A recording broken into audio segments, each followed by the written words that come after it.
Spider-Man Brand New Day has just come out, and I'm pretty mixed on the film. I like some parts of it, but others let me down a bit. So as I do for any film I see in cinemas, I try and do a review on the film. So here's my Spider-Man Brand New Day review.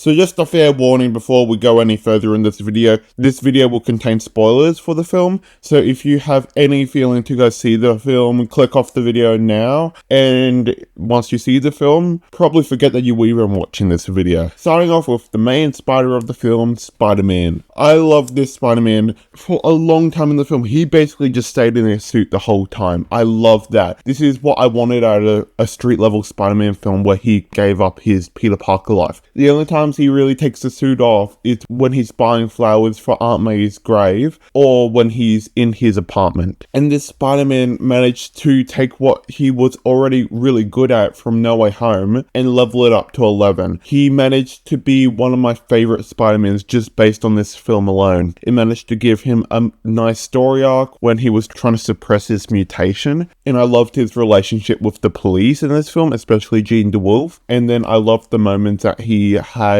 just on his own. I love the technology he used. I think this Spider-Man has got to be one of my favorites now. I love Andrew Garfield, but this Spider-Man is a close second for me. And the suit, this might have to be one of the best Spider-Man suits ever.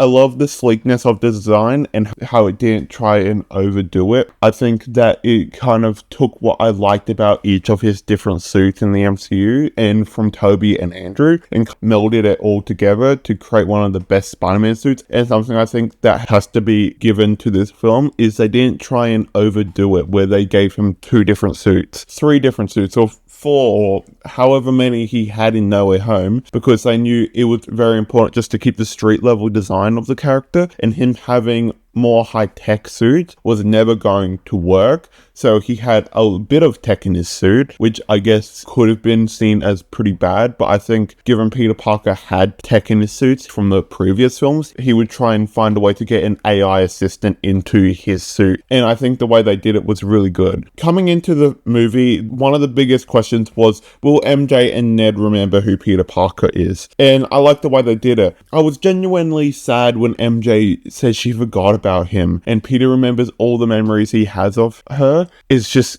incredibly sad when you see him remembering all the past and she just forgot about it. But I feel pretty satisfied with how it took the ending of No Way Home. And sure, I would love MJ and Ned to magically remember him, but I love the moments where MJ and Peter were talking, him and Ned were building Lego. I like that he is trying to build his relationship back with these guys. And then that managed to make him a much better Spider-Man coming in. And that's something I think the movie was trying to tackle, with Peter Parker pushing away his Peter Parker side and going full Spider-Man. I think they really just wanted to push that in, and this movie, where everyone who even knew who Peter Parker was forgot about him, managed to make it such an amazing movie to try and do that with. And on to the main antagonist of the film, I guess. Let's be honest, we all knew Jean Grey was going to be in the film. The bigger question was, what was she going to be doing in it? She was used as the main antagonist of the film, and yet I didn't really feel like they wanted to actually force her into the main antagonist role. Sadie Sink never actually grew on me as a character, but I felt like she was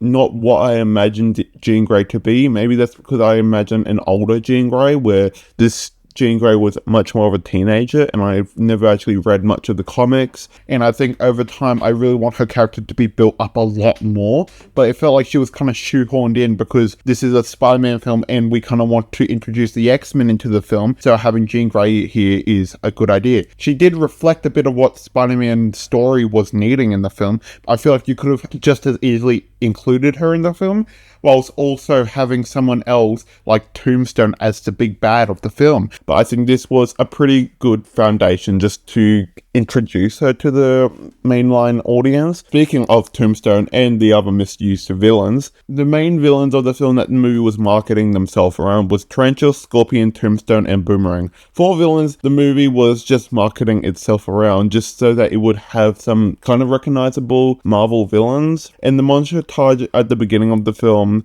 was amazing. I loved it, seeing how he took down each of the heroes. But I thought that going into the movie, at least Tombstone and Scorpion would have a much bigger role. Tarantula and Boomerang I thought were going to be sidelined, but I'm so disappointed that the main villain of the film was the DODC. I think they let me down very much when they marketed the movie around Scorpion and Tombstone. And when I say marketed themselves around, I do mean like the toys in the trailer. But I do hope that Scorpion and Tombstone do appear down the line as a much more bigger antagonist. So now onto the story. I'm not as good at reviewing a story of a movie as I am talking about the characters of a film, but I'll give it my best shot. I love the way that the pacing worked. I like that we started off with a nice mystery plot, but finding out that it was Jean Grey, going into a bit more mystery, following the DLDC around. I enjoyed the story of the film a lot more than I thought I might, whereas I thought I was coming in more of the action and the comedy of the film. And on those two things, the action and the comedy of the film were amazing. I think the action in the opening act was superb from everything else we've ever seen in the MCU, especially with Spider-Man. This director is amazing with action. He did Shang-Chi, and I just hope that he does more movies with Marvel. And the comedy of the film was also incredible. I think this might have been the most funny MCU movie I've ever seen, including Thunderbolts, and I laughed a lot at that one. And not every joke landed, but I gotta say, the Punisher was probably the best character with the comedic timing. Now, the cameos slash other heroes, which are Punisher, Hulk, and Yelena. So starting off with Hulk, he was used a lot in the marketing, and I get it. You need your Hulk fist, you need your Hulk Lego, and you need a couple of scenes in the trailer for Hulk. I love the fact that they brought back Savage Hulk. That was a long time coming, but whereas I think the trailer was marketing themselves around him a lot, he did not get that much to do. I think if they wanted to make him a bit more main in the film, they should have gotten him to help Peter, but I definitely hope that down the line that him and Peter do get a bit more to do. I think that Hulk was underused in the film, but in a film that was carrying Punisher, Yelena, and the DLDC, I think what he did get was serviceable. I love the Punisher in the film. He was funny, he was serious, and he affected the plot in a way that I think that Hulk and Yelena just didn't do. They had to tone down his violence and language a lot to put him in an M-rated film. I just love Jon Bernthal in the film, and I think one of the best moments in the film had to be the moment at the end of the film where he was dressing up as Spider-Man, and that was just a hilarious scene to see. And now Yelena.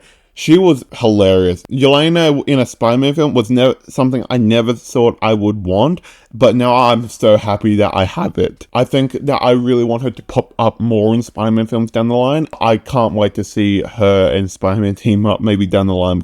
And that is it. Thank you guys for watching. I hope that you enjoy this. I can do other Spider-Man videos down the line, but I would have to get a bit more support on this video. And if you do want to see more Spider-Man videos made, comment down below what I should do. And as always, this is Movie Nerd signing off.